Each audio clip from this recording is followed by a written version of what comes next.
napakabuti ng Diyos. Yes, napakabuti ng Diyos, mga kapatid kong Katoliko. Kasi bakit? Dahil nilagay niya tayo dito sa totoong nag-iisang iglesia na tinayo niya. Amen? Kaya mga kapatid kong Katoliko, tayo po ay manatili dito sa totoong nag-iisang iglesia na tinayo ng ating mahal na Panginoong Hesukristo, Iglesia Katolika Apostolika Romana. Kaya mga kapatid, ito ay panghawakan natin ng mahigpit hanggang sa dulo. Amen? Kasi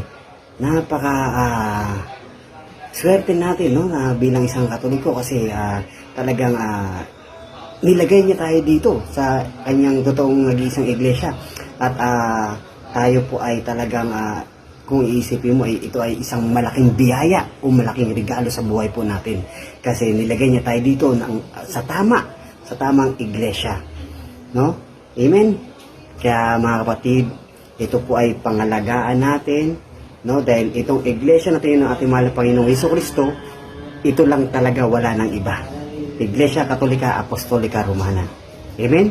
Kaya dapat po tayo ay talagang huwag po natin ipagpalit ito, no? Na kung saan ay mapunta ka lang doon sa iglesia na tinayo ng tao. So, pag pumunta ka doon ay, napunta ka na sa mali, no? Itong pagkakamali na ito yung tinatawag na 1 plus 1 equals 3. No? Dito tayo sa 1 plus 1 equals 2. Ito ang tama. Ito yung Iglesia Katolika Apostolika Romana. Amen? Kaya yung regalo ng Diyos sa atin, mga kapatid ng Katoliko, huwag po natin ipagpalit doon sa tinayo lang ng tao na iglesia. Amen? Kaya manatili po tayo dito sa nag-iisang totoong iglesia na tinayo ng ating mahal na Panginoong Hesukristo, Iglesia Katolika Apostolika Romana. Amen?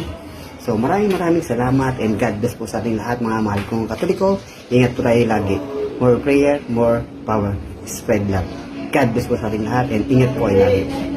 Love you all. Cute po tayong lahat. Catholic until the end. Big amen.